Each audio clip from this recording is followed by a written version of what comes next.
All right, welcome to another episode of Piecing It Together, the podcast where we take a look at a new movie and try to figure out what movies inspired it. And today on the show, we are talking about Arkansas, the writing and directing debut from regularly comedic actor Clark Duke, who kind of came out of nowhere with this one, and we will get into that in the conversation. But this thing just came out on VOD a couple weeks back. Of course, it may have had a different kind of life if we weren't living in the times that we're living in right now, but it is out there and it is getting its legion of fans. I think this is the kind of movie that we're going to look back on in a few years, and it's going to be a little bit of a cult classic. And I think that is a great thing because it is a movie that people should be seeing. If you haven't seen it, go check it out. It's available for rental right now.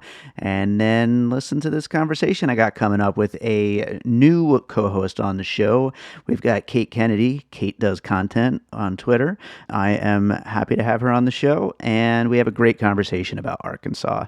So before we get into that, I do want to remind you to make sure you're subscribed to Piecing It Together on your podcast app of choice. You could also rate and review us on Apple Podcasts or Podchaser. And of course, follow us on social media at Piecing Pod. And you could also join the conversation over on our Facebook group, Popcorn and Puzzle Pieces. So let's get into this conversation about Arkansas. All right, so joining me today on the show, we've got with us Kate. Kate, how's it going? Going all right. How are you? I am great. I am, we have been seeing so many of these movies that are just kind of like coming out of nowhere and hitting VOD, especially with everything going on. And this movie we're about to talk about, Arkansas, I mean, is almost like a perfect example of that. Before we get into it, though, it is your first time on the show. Why don't you tell people a little about you and what you do? Absolutely. So I'm a freelance film critic and entertainment journalist. I'm based out of Austin, Texas. My real sweet spot is in terms of like gender and horror and Westerns, oddly. I really love talking about Westerns, which kind of ties in with my feelings on this film. Sure. But yeah, that's pretty much all there is to me. I'm a pen for hire who loves movies. Nice. I like it. And yeah, I've seen a bunch of your work online, so we follow each other on Twitter, obviously. And I saw your review of Arkansas and I thought, hey, I wonder if she'd want to do this episode because, yeah, it seems like you really love this one. It's definitely a really interesting film. And I'm sure this is something we'll touch on later, but I find Arkansas especially interesting given its place in this whole COVID versus the entertainment industry. I had been set to cover South by Southwest this year, which was where Arkansas was originally set to premiere. And so Arkansas was kind of that in that first line of casualties. Yeah. The industry has been totally shaken by the coronavirus. And so, kind of like you touched on before, it's really interesting to look at this film that has these great stars in it. And it's this really fascinating film, but it kind of I think it needed that festival premiere. And, like you said, it just kind of dropped on VOD. Yeah. And there's a lot of films that are getting that treatment. And I've been reviewing a lot of them, and it feels, from a journalism perspective, it's very strange. Yeah. No, it's really absolutely. Strange. Yeah, another movie that I'm planning on doing an episode on later this week that I saw you were tweeting about this morning, The Vast of Night. That's another one that's just gonna just come out of nowhere because unfortunately it's coming out during this time. But hopefully these movies get their audiences. Well, while we're here, not to divert too much from Arkansas, but The Vast of Night is a really fantastic film. I saw it at the 2019 Fantastic Fest and have loved it ever since. When PR reached out to me and they're like, hey, would you want to write about it again closer to the release? It's like, yes, gimme. It's a fantastic sci-fi film. So if y'all are into that, check it out. It comes out on the 29th, so at the end of this week. Nice. Let's jump into Arkansas. Why don't we're going to have plenty to talk about during this thing, I'm sure. So why don't we just start out? What do you got for your first puzzle piece? Okay, so I'm gonna cheat a little bit. I'm gonna skirt around film kind of. The puzzle piece that initially stuck out to me for this was the Odyssey. Things like the Iliad and the Odyssey, very classic Greek epics. Absolutely. You got these characters going across, and especially with the setting and everything, that really like kind of helps to drive that kind of a feeling home. Yeah, 100%. What really kind of struck me about it is you think about something like the Odyssey, and the Odyssey occurs within kind of this mystical space, between time. It's a group of people that are kind of stuck outside of, and I guess saying outside of the timeline is not quite accurate, because we are talking about the ancient Greeks in terms of the Odyssey. Mm. But it just really struck me that you had kind of these strange characters existing in this sort of timeless space. And I'll go off on a whole tangent about the South in film if you let me later on. Go for it. But they're existing within this really interesting space. And it's this very vast story. The vastness is what kind of brought to mind things like the Odyssey and the Iliad. Yeah, lots of characters, lots of things happening within, lots of moving parts all over the place, and Time. yeah, Very long and stretches of time in this film. Yeah, absolutely. Jumping around it and everything like that. Yeah, I think that's a great first puzzle piece to jump off on. And I will just move right from the Odyssey into my next puzzle piece, which I'm going to cheat a little bit myself here because I'm going to combine a bunch. I'm just going to say a whole bunch of Coen Brothers influence here. And of course, starting with the Odyssey, we got Oh Brother, Where Art Thou, as well as some Fargo, some even a little Big Lebowski, and definitely some No Country for Old Men with the setting and everything. But you got a lot of that whole neo-Western feel. You got these characters who, like a lot of Coen Brothers characters, are, maybe a little dumber than they realize that they are, but then the writing is so smart that it's like they're in these interesting situations and dealing with it in really, great ways, really entertaining ways. And they're not two steps ahead of anything, but they are making their way through all the situations that they're getting thrown into. And that really makes for an entertaining movie. I love that connection to Oh Brother, Where Art Thou. I'm mad at myself for not thinking of it myself because you're absolutely right. Like that, in my review, I called it a Southern fried epic. Sure. And yeah, the natural pairing, like if you were going to make a double feature out of this, Oh Brother, Where Art Thou would be the perfect Yeah. companion film. I love that. It's like Odyssey night. You got those two together and It's you're true. in. So right on. What do you got for your next piece then? So my next puzzle piece, kind of staying within the Southern Western epic, The Man with No Name trilogy. Mm. What is it? Fistful of Dollars for a few dollars more, Good, the Bad, and the Ugly, or is that Hanging High? I'm getting my guys confused. Clint Eastwood, stoic Sure. figure, epic in the West. Yeah, I can't really shake the feeling of this film, the scope of it. The scope Mm. was the most attractive thing about Arkansas to me. And so kind of my comparison with the Man with No Name films is I'm thinking about Frog, the mysterious mob boss that's kind of hidden in the background. He's got this great mythos to him, or at least as Hmm. our main characters understand him, that to me, looking at size and scope in the film, is vaguely reminiscent of Clint Eastwood's character. Yeah. In those films, just this little known badass. Yeah. Every character has their little bits and pieces of knowledge about the guy, but Hmm. nobody really knows for sure. I was wondering, when did you realize, because it's kind of hinted until it's actually shown when he is Frog. Like, when did you realize that? Well, so for me, it was seeing Vince Vaughn show up Hmm. because he's a great talent and he was doing so much fun stuff in this movie. And so I watch a lot of movies, and whenever the big name actor shows up with very little to Yeah, do, right. it's like, oh, here we go. So that was Yeah. when I knew. But the reveal, I think it was the second time that I mean, in terms of storyline, it took a while to like Hmm. really nail that in. But it was the second time that they went back to that. I guess what it was, it like a thrift shop or like a pawn shack. Yeah, pawn shop. Yeah. Yeah, the second time they visited that, I thought, okay, this is a hub. Right, right. Yeah, no, I like that. I love how they handled his character, and he's been on a real roll lately. with the movies that he's done with drawing a blank on the name though, the Dragged Across Concrete director Zoller, right? Yeah, all those Hmm. movies. Yeah, so he's been on a real roll lately. It's exciting to see what he's been doing, and I hope he continues to do good work. I'll jump into my next piece though, and that is the movie Hell or High Water, which I feel like this.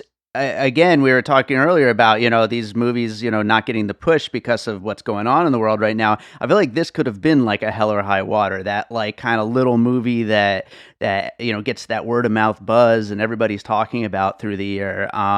It definitely has that kind of feel, and then just down to the actual story, you've got these criminals who think what they're doing is just, and they basically think of themselves as the good guys in the situation, even though they are criminals. And so I just thought there was a pretty big parallel there. Well, and I love seeing that because I agree with you completely. And that's a theme sort of throughout these Western connections that we're both making, in Oh Brother, Where Art Thou and The Man with No Name, Mm-hmm. in Hell or High Water. Kind of the beautiful thing about the setting is there's that moral ambiguity, Yeah. kind of like the Wild West, literally where it's a lawless land and morality is established by those that are living it in the moment or setting their own rules.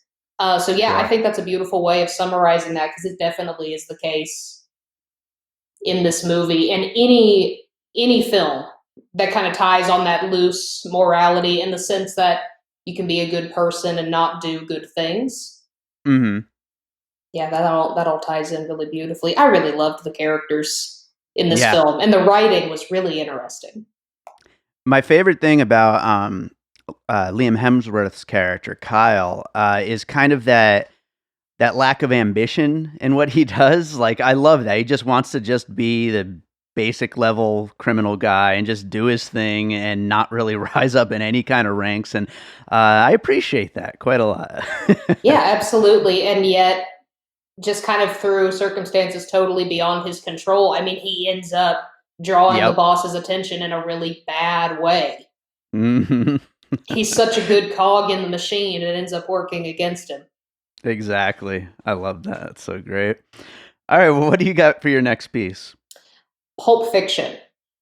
Nice. On my list as well. Yeah, and I mean, it's an obvious choice because it's so episodic the way that Hmm. the film is presented. So there's a format to it that is very recognizable, very easy to tie to Pulp Fiction.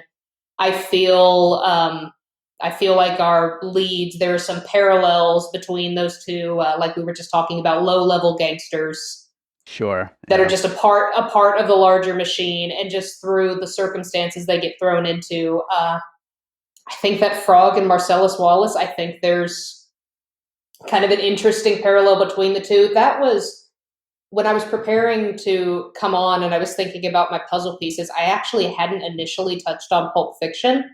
Hmm. But then as I was going back over my notes from my screening, I had written down Marcellus Wallace alongside Vince Vaughn. And I'm like, okay. It's like, yeah, we got to talk about this. Yeah, right.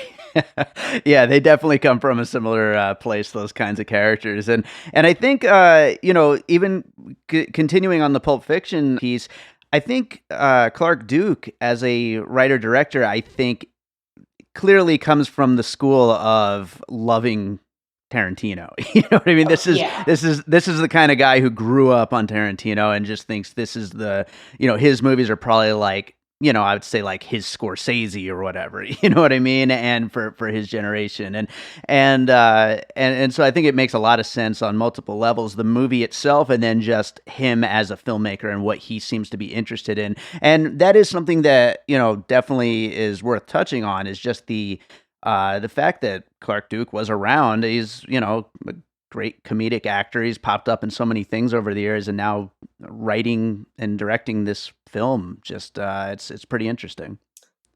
Something that I touched on in my own review of Arkansas was it's so refreshing to take in a film and instantly get a sense of how much the filmmaker loves movies. There Right. is so Yeah. much homage in this film, especially to classic cinematic narratives. It's Mm-hmm. set up It's set up very beautifully. It's full of homage, whether intentional or not. I can't speak for Clark Duke. In the press notes for the film, the big thing that he was harping on was wanting to portray the South in a way that felt authentic to him. This was kind of a love letter to his home state, and being a Southerner myself, that really resonates. And That's so just a cool. really studied hand, he knows what he's doing, and it's very exciting for this to like kind of be his debut in terms of features. I think he's going to do some great work. I think so too, and I also think every so often I'll be lucky enough to get a filmmaker to come on the show and do a follow up episode. I think if I was to have Clark Duke on this, he would talk for like an hour on, on his influences for this thing. Yeah. I think he'd be way open about it. Yeah, it's really beautifully put together. Yeah. All right. Well, I will. So I did have Pulp Fiction, but I'll jump to my next one, and that is a combination again of a couple of TV shows that I felt a little bit of influence from, and that is Ozark and Breaking Bad. But both shows that really are so interested in their setting. And creating that feeling, recreating that feeling of the place where they are set, and doing it in such an interesting way, and it's something that you haven't quite seen before. I mean, we've seen movies set across the South, but specifically Arkansas, maybe not so much, And so I think he does an incredible job of creating that setting and really selling what that means and why he would call it Arkansas rather than some other name, that has something to do with the crime itself happening or something like that. Call it Frog or something like that, Exactly. Yeah. So I think he really sells that here, just like they sold the settings in Ozark and especially Breaking Bad. I mean, Breaking Bad for Albuquerque is, I mean, that's like the two go hand in hand. Yeah, I had also identified Breaking Bad as an obvious connection with this, kind of that small town crime. It's on a personal level something that stuck out to me. So in another life, before I was a film critic, I had been in law school, and I spent my Mm-hmm. summers interning at the county attorney's office of my very small Texas town where I grew up. Mm-hmm. And what was crazy to me is for such a tiny town, all the shit that went down, it was insane. It was absolutely insane what people got into. And so watching this film, I was instantly taken back to that feeling, because we think of, just in the popular imagination, you think about like Chicago and, LAPD and NYPD and, all these big like cities contain this Mm. great volume. But it's really interesting how crime has this very grassroots influence in Sure. small communities. And so to see that portrayed, that was something just personally I connected with. And to speak to the setting and setup, I kind of had I had a little half puzzle piece to Mm-hmm. Angel Heart. Are you familiar? No, I don't know that one. I had watched this in my The South in Film class another lifetime ago. So Angel Heart was 1987, directed by Alan Parker. It had Mickey Rourke in it. Mm. And it's this, the devil's in New Orleans. Like, that's the deal. Mm. And why I touched on Angel Heart is, and trying to kind of go back to that, I still haven't found the perfect language for what I would call like the alternate dimension of the Odyssey, Mm. that space that exists outside of time. But I'm going to try to be more eloquent about it and just speaking to the South. The South as a region in film and in culture has this timeless quality to it. When you're in the South, experiencing it in real life and just through cinema and television, there's always something that feels very old. It Mm. doesn't feel very updated. It doesn't feel, time feels slower. Time feels more set back. You can connect that to any number of social issues or what have you. Mm-hmm. And it makes the South a really interesting place to set your film. And that's something I liked about Arkansas is, for me, there were scenes like of bars and the town and the natural locations where they were shooting some of the action.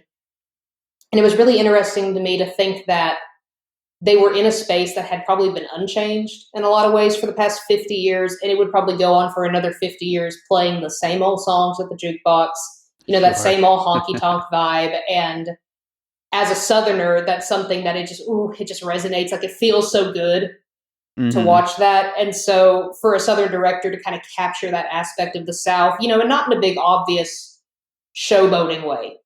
He's not Hmm. doing a pretentious study of the South. He just knows. Right. Absolutely. He knows that history of how it was captured in culture. He knows what it's like to live there, and oh, so good. And Angel Heart also does that very well. It's funny. I produced this other movie podcast, Awesome Movie Year, and right now they're doing 1996. And I think actually this week is going to be an episode on the movie Lone Star, the John Sayles movie. And that movie and Arkansas feel like they could have been shot back to back. Like, Yes, they yes, really do. It's like, yeah, it just doesn't change that area, and in a very a very cool way. yeah. It feels like a time capsule. Yeah, It feels very much absolutely. like a time capsule, and that can be frustrating for the people who live here. Sure. But but that's also part of the comfort. Yeah. Just speaking to my personal life and experience, my parents grew up in this area in Central Texas, where I now live as well. And the dance halls that they went to when they Mhm. were young, are still there, are still operational, still playing a lot of George Strait. And it's crazy. It's crazy to be able to go to a place and experience it damn near identically to how my parents experienced it back in the day. Yeah, that's cool. It's really cool. So I only have one more fully formed puzzle piece, but before I get to that, I did want to touch really quickly on something I didn't have a good one for. Maybe not to put you on the spot here, but maybe you have one that works in this. But I was just thinking of Clark Duke being, someone who's mainly known for comedic roles. And I know there is an example, and I just can't think of it, of a comedic actor who wrote themselves a serious role, a dramatic role to really showcase themselves, and it's like it's on the tip of my tongue, and I can't think of it. And I know that there are ones that have happened before, and Who I just wrote can't seem to put it themselves a out. comedic role? Yeah, they actually made a movie, wrote and or directed a movie so they could show off their talents as being, more multidimensional as an actor. Golly, well, and Yeah, that's where the writing thing is kind of tripping me up because what pops into my head immediately as that big transition from comedic to dramatic talent would be Adam Sandler with Uncut Gems sure. last year. Like, that's the big, and unfortunately, once I got that in my mind, it Yeah. is blocking out every other receptor. It's like the answer is Adam Sandler, but he didn't write that. So let me, damn. That movie does block out a lot of receptors, I think. Yeah, like it's an onslaught. Like It it's sure stuck is. there. Goddamn, let me If I think. Yeah, if I think of one, I will just stop mid conversation and just throw it in there. But I just That's wanted to fine, me mention, too. yeah, I just wanted to mention that and like kind of get it out there. But do you have more puzzle pieces? I have one more after this. Well, Breaking Bad was one, and I think you covered that pretty well. Angel Heart, I could go down another South tangent. Just really that spectrum of I don't have another concrete Mm-hmm. puzzle piece so much as that I think the South is such a big part of this film, both in declared intent and then just how it plays out. And so any film that is urban cowboy in its own weird sort of way. Sure. Urban cowboy, I'm thinking again of that, just kind of that time and space and strange characters occupying a slow southern environment. But yeah, I think that makes sense as a piece there. That Maybe the definitely South as works. a region is probably a better, just the South. Yeah, I think that totally makes sense. I mean, this movie is inspired by that, so it definitely fits. Yeah. So I will go with my last piece then, and this is a movie I haven't seen in a long time, but I was trying to think of movies where the protagonists are a couple of criminals and they're just kind of hiding out and like trying to fix some kind of situation gone wrong. And I know there's probably a better one, but the first one that came to mind was The Way of the Gun with Ryan Phillippe and Benicio del Toro. Mm, Yeah, haven't seen it in yeah. so many years. I remember I used to love this movie back in college, but again, it's like it's these kind of low level criminals. They've gotten themselves in over their head with this whole situation that they're doing, and they have to survive from the onslaught of people who are out to get them because they really screwed up within their organization. And so yeah, that was kind of my last puzzle piece I had, and I do think that there are other examples of that kind of movie, the kind of movie where your heroes are basically criminals and they're hiding out from the other criminals. But The Way of the Gun was such a fun movie. I thought that would be a good one. I saw that once, many moons Hmm. ago, and I definitely need to revisit just after talking about this. Yeah, I need to revisit it too. I remember I used to love that movie in college, and it's been since then, since the last time I saw it.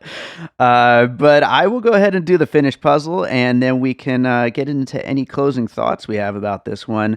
So we talked about, in talking about Arkansas, we talked about the Odyssey, Coen Brothers movies, a whole bunch of them, the Man with No Name trilogy, Hell or High Water, Pulp Fiction, Ozark, Breaking Bad, Angel Heart, Urban Cowboy, The Way of the Gun, and The South itself. Hmm. I think as you know, as we've been talking about this movie, definitely the South itself being a puzzle piece makes so much sense because it permeates all of these pieces really. Like all of these movies are South set movies, and I think that feeling is such a major part of what Clark Duke was trying to drive home with this movie. Yeah, 100%. It fits in beautifully with a long tradition of the South as this very contained and almost mythical space. Absolutely. Do you have any other like final thoughts, things that we didn't get to as far as Arkansas is concerned? Just really want to congratulate Clark Duke on a really beautifully put together film. The writing is really fantastic, and of course, it's a great cast. This is an actor's piece for sure. But Hmm. really, all the accolade and credit has to go with the scene setup and the writing. Really, really well done. Absolutely. Yeah, lots of great characters, great writing. Great first time out for Clark Duke. It's crazy, and yeah, a lot of great character actors and actors just kind of stealing scenes from one another back and forth. I love. We didn't even mention Malkovich. He's so good in it. Yes, so good. I wrote down my favorite line from him. Very strange egg, as you Americans say. It's just great. Hmm. But there's so many funny little lines and stuff like that. And yeah, a lot of great work being done by these actors in this thing. Yeah, I think that about covers it for Arkansas. As I always do at the end of these things, Kate, is there another movie you saw recently? I mean, we kind of gave a recommendation at the beginning for The Vast of Night, but another movie maybe you saw recently you'd like to recommend? Seen a lot. I've seen a lot lately. One that is already out that y'all can seek out is The Wretched. Hmm. The Wretched, it's an IFC midnight film. It is a little bit Blair Witch, a little bit Babadooky. It is this really Babadook. interesting I kind of to like that. fall into that retro theme. The Vast of Night has a great retro vibe to it, set in the Hmm. 50s. The Wretched kind of calls back from some of your 80s slasher. It's got this really great witch villain in it. It's fucking gross. It is like the gore and just the visceral. Oh, I'm trying to think. there's a really nasty word that describes like the sound of ripping flesh. Mm. I will think of it right after we get off this call, and I'll message it to you. But The Wretched is just such a nasty film, and it's so good, and it's actually been doing really well in the drive-in circuit. Yeah, we have one here, and it's playing at like midnight. I'm trying to decide if I can stay up that late. Yeah, I know. I feel you. Yeah, so The Wretched is one. Shirley is coming up very soon, and that's fantastic. Oh, I'm looking forward to that for Elizabeth sure. Moss is just on a whole other level. Yeah, I can't wait to see that.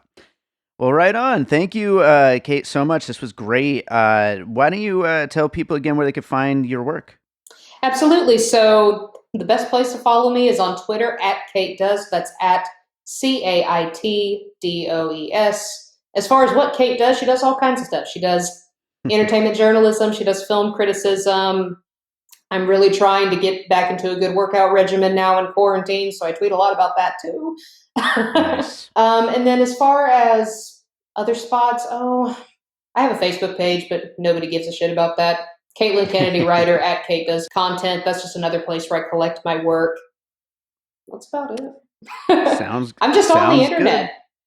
Yeah, just on there doing content. That's what you're doing.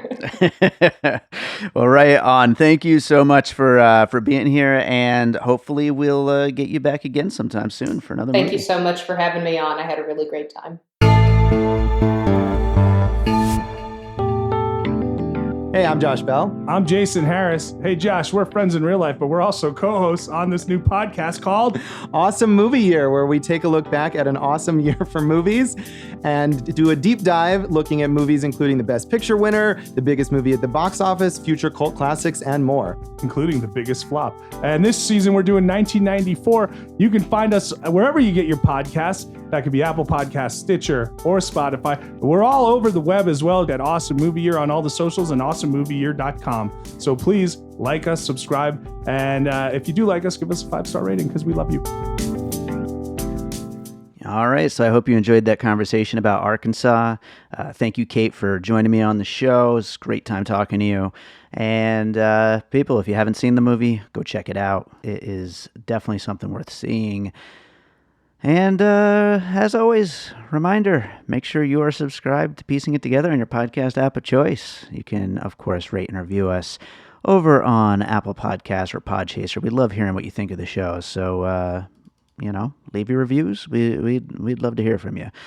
You can also check out our Patreon, where we post advanced episodes. You're most likely, if you are one of our few patrons that we have so far, you're probably hearing this right now.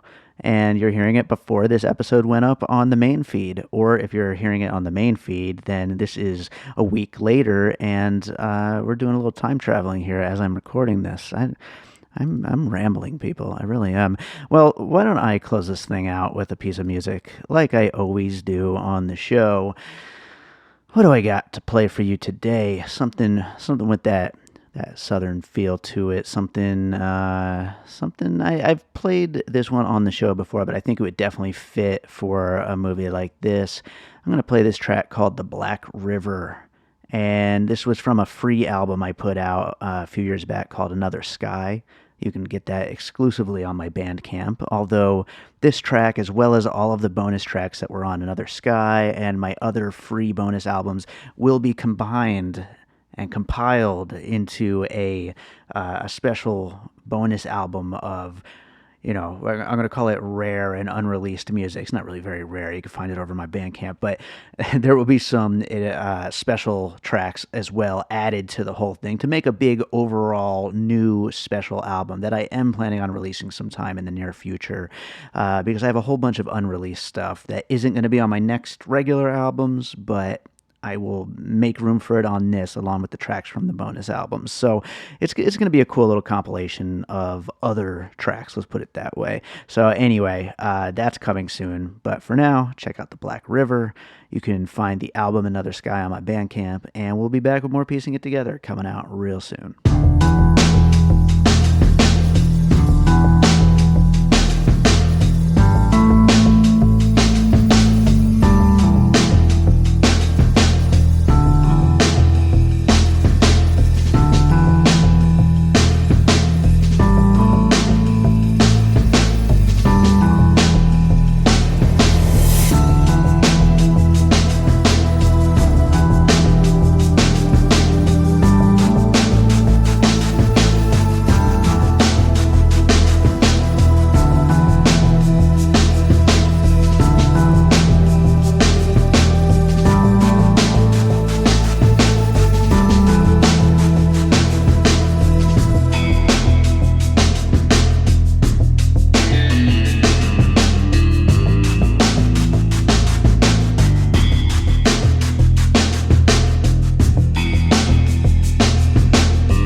and all points west.